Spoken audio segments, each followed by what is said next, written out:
샬롬, 귀한 하루를 말씀 묵상과 기도를 시작하는 우리 귀한 식구들에게 하나님 우리 아버지와 주 예수 그리스도로부터 은혜와 평강이 풍성하기를 축복합니다. 오늘 묵상하실 본문 잠언 9장 8절 9절 같이 읽겠습니다. 거만한 자를 책망하지 말라. 그가 너를 미워할까 두려우니라. 지혜 있는 자를 책망하라. 그가 너를 사랑하리라. 지혜 있는 자에게 교훈을 더하라. 그가 더욱 지혜로워질 것이요. 의로운 사람을 가르치라. 그의 학식이 더하리라. 아멘.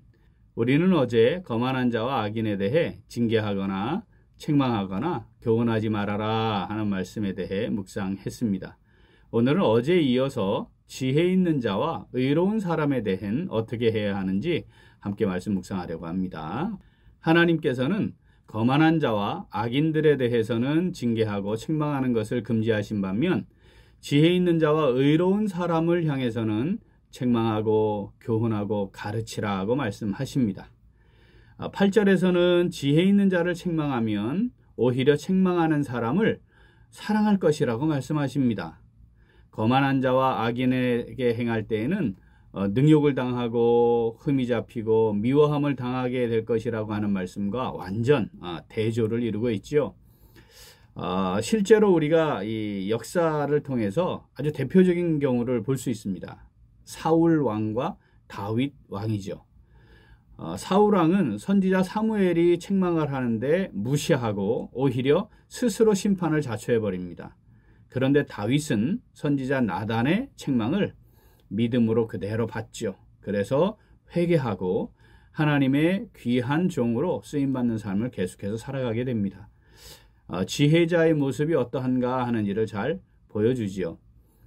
자, 9절에서는요, 지혜 있는 자에게 교훈을 더하라고 말씀하십니다. 그렇게 하면 더 지혜로워질 것이다. 자, 이것은 지혜 있는 자는 교훈과 책망을 잘 받아들여서 지속적인 성장과 발전 그리고 성숙을 이루게 된다라고 하는 것을 말씀하시는 거죠. 또 의로운 사람을 가르치라 이렇게 말씀하십니다. 그렇게 하면 학식, 즉 교훈을 받아서 받아들인 참된 지식을 삶 속에서 지니며 살아가게 될 것이라 이렇게 말씀하십니다. 여기 학식이라는 단어가 손으로 잡다, 취하다 이런 말에서 파생된 겁니다. 그래서 머리에 머무르고 있는 지식의 차원을 넘어서 손으로 잡고 있으면서 내 것을 만들어서 이렇게 생생하게 활용하고 그것이 삶을 이끌어가게 하는 그런 상태, 그런 지식을 가리킵니다. 자, 교훈하고 책망하고 가르치는 대상이 되는 지혜로운 사람, 의로운 사람. 자, 그럼 여기에 말하는 지혜롭다, 의롭다는 것은 지혜로워야 하고 의로워야 한다는 말인가요? 이게 완성된 것처럼 보이기 쉽습니다. 그런데 오늘 본문에 기록된 지혜롭다, 의롭다 하는 것은 지향하는 사람이라고 하는 폭넓은 의미를 지녔습니다. 따라서 일반적으로 정상적인 신앙생활을 유지하는 사람들 다 지혜로운 사람이 되기를 원하고 의로운 사람으로 살아가기를 원하지 않습니까? 그러니까 자, 모든 믿음으로 살고자 애쓰는 신앙생활을 영위하고 있는 성도들에게 해당되는 말씀이죠. 교훈과 책망과 가르침을 받을 때 영적 성장과 성숙의 열매를 맺게 될 것이다 라고 하는 말씀이 되겠습니다. 본문 말씀 같이 읽죠. 거만한 자를 책망하지 말라. 그가 너를 미워할까 두려우니라. 지혜 있는 자를 책망하라. 그가 너를 사랑하리라. 지혜 있는 자에게 교훈을 더하라. 그가 더욱 지혜로워질 것이요. 의로운 사람을 가르치라. 그의 학식이 더하리라. 아멘. 오늘 말씀 내게 주시는 말씀으로 받아 묵상하며 순종하는 성도 어떻게 할까요? 같이 읽겠습니다. 교훈과 책망과 가르침을 따라 잘 성장하고 성숙하는 지혜 있는 사람으로 살아갑니다. 한 번 더. 교훈과 책망과 가르침을 따라 잘 성장하고 성숙하는 지혜 있는 사람으로 살아갑니다. 자, 본문의 말씀은 지혜 있는 자와 의인을 향해 교훈하고 책망하고 가르치라 이렇게 명령하시는 말씀이죠. 그러니까 지혜로운 사람과 의인은 더욱 잘 세우기 위해서 교훈하고 책망하고 가르치는 시간들을 교회가 잘 가져야 합니다. 자, 그런데 이 말씀을 우리에게 이제 적용을 해보면 우리는 교훈과 책망과 가르침을 잘 받아서 지혜로운 사람, 의로운 사람으로 살아가야 하는 거죠. 우리는 그러한 사람인가 한번 살펴보아야 합니다. 사랑하는 우리 귀한 식구들, 우리는 교훈과 책망과 가르침에 대해 어떤 마음과 태도와 자세를 가지고 있고 또 그것을 통해 어떻게 나는 성장하고 성숙함을 계속 지속하고 있는지 정말 잘 돌아보아야 합니다. 저항하고 반발하고 부정적인 반응을 보이거나 오히려 미워하는 반응을 보이는 사람들, 영적으로 매우 심각한 상태에 놓인 겁니다. 우리가 주일에 예배를 드리고 또 공동체 집회와 주간 예배를 오후에 드리고 수요일에는 기도하는 시간을 갖습니다. 그런데 이 기본적으로 교회가 정해놓은 모임 기도에 참여하지 않습니다. 지혜로운 사람, 의로운 사람으로 살고자 원하는 사람은 그럴 수가 없는 거죠. 불가피한 사정들이 있을 수 있지만 기본적으로는 내가 정말 하나님 앞에 말씀을 통해 교훈받고 책망받고 가르침을 받고 그래서 내가 성장하고 성숙하기를 원하는 사람들은 그 자리에 참여하게 되어 있습니다. 반대로 그걸 참여하지 않는데 더 지혜로워지거나 또는 의로운 사람으로 살아간다는 것, 사실 그게 가능하지 않습니다. 어리석은 사람들이 교회 안에 있잖아요. 지혜롭고 의로운 사람들만 교회 안에 있는 게 아니지 않습니까? 어리석고 교만한 사람들도 있어요. 이들의 특징이 뭡니까? 내가 받고 싶은 것만 받고 내 생각과 같은 것만 인정하는 거예요. 그러면서 나는 하나님께 순종합니다. 말씀을 따라 살아갑니다. 라고 착각을 하고 살아가는 거죠. 결과를 놓고 보면 거만한 자와 악인과 크게 다르지 않은 겁니다. 우리는 지혜로운 사람, 의로운 사람으로 살아가야 됩니다. 자, 또 하나 우리가 이 말씀을 통해 확인해야 할 것은 8절 말씀에 지혜 있는 자를 책망하라. 그가 너를 사랑하리라. 이렇게 말씀합니다. 더욱 지혜로워지고 학식이 더하여지는 지혜로운 사람은 나를 향해 하나님의 말씀으로 교훈하고 책망하고 가르치는 사역자들을 귀히 여기고 존중하며 사랑할 것이다. 이렇게 말씀하시는 거죠. 제가 40년 동안 사역자로서 살아오면서 이렇게 말하기 싫은 사람들이 있지 않습니까? 어떤 사람이겠습니까? 거만하고 악인에 해당하는 사람일 수 있어요. 어떤 경우는 어리석은 사람들도 참 왜 그럴까 하는 마음으로 그냥 입을 닫는 경우들이 있습니다.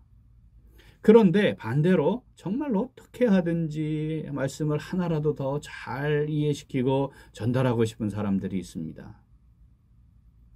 사실은 매일 말씀을 준비하고 또 설교를 하는 이 작업이 하나님의 말씀을 그대로 잘 전달하는 작업을 하는 거지 않습니까? 그러니까 말씀을 준비하고 전하는 사람은 정말 더 말씀을 깊이 묵상하고 기도함으로 그 말씀을 준비하고 전하는 것이죠. 개인적으로 저는 40년 동안 지금까지 사역을 하면서 설교집을 본다든지 지금 뭐 유튜브 보고 막 이러는데 저는 그런 걸 한 적이 없습니다. 오직 하나님의 말씀을 놓고 그 말씀을 깊이 묵상하며 성령께서 깨닫게 하시는 은혜를 구하면서 기도하며 말씀을 준비했고 앞으로도 그럴 것입니다. 당연히 하나님의 말씀을 잘 증거하고 가르치는 것에 대해 성도들의 마땅한 바는 사랑하는 겁니다. 오늘 말씀이 그러한 것이죠. 하나님께서 우리에게 말씀을 주시는 것, 이유가 뭡니까? 이유가 교훈, 책망, 바르게 함, 의로 교육하기 위한 것임을 분명하게 말씀하고 있지 않습니까? 디모데후서 3장 16절 읽어보죠.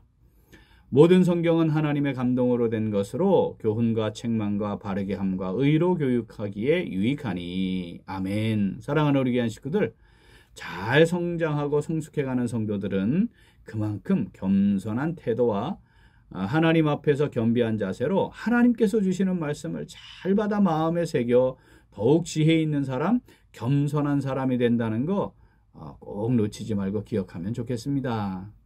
오늘 말씀 한 번 더 읽죠. 거만한 자를 책망하지 말라. 그가 너를 미워할까 두려우니라. 지혜 있는 자를 책망하라. 그가 너를 사랑하리라. 지혜 있는 자에게 교훈을 더하라. 그가 더욱 지혜로워질 것이요 의로운 사람을 가르치라. 그의 학식이 더하리라. 아멘.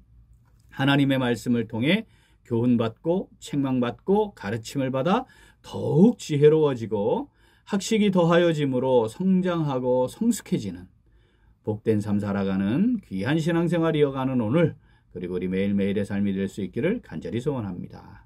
아멘. 우리 함께 기도하겠습니다. 하나님 아버지, 저희들에게 구원의 은혜를 주시고 늘 말씀을 통해 교훈하시고 책망하시고 바르게 해주시고 의로 교육해 주시니 감사드립니다. 그런데 저희들은 교훈과 책망과 가르침이 주어질 때에 진심으로 마음을 열고 내게 주시는 말씀 잘 받지 않았습니다.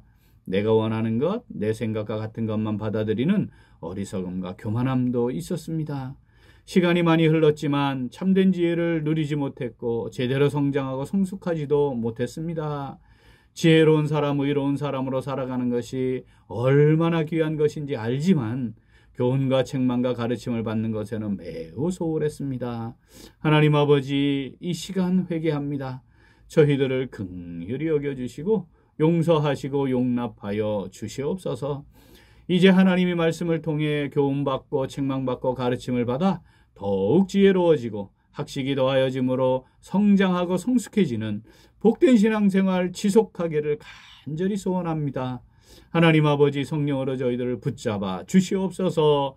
함께 하시고 인도하여 주시옵소서. 감사드리며 예수님 이름으로 기도합니다. 아멘.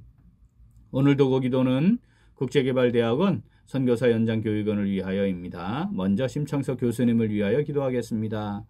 현장에서 사역하는 우리 선교사님들에게 교육과 훈련을 통한 영적 사역적 재충전 기회를 제공하기 위해 세계 9개 지역의 과정을 진행하고 계십니다. 우리 심창석 총장님 영육간에 강건하시도록 기도하겠습니다.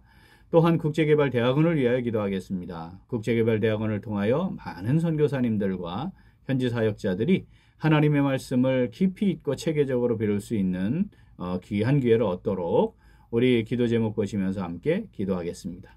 이어서 육신의 연약함으로 치료 중에 있는 식구들과 생활에 어려움을 겪고 있는 식구들과 군복무 중인 형제들과 타 지역에서 머물고 있는 교회 식구들과 학업 중에 있는 청년들 위해 기도하시고 우리 각자 기도 제목 가지고 함께 기도하겠습니다. 기도합니다.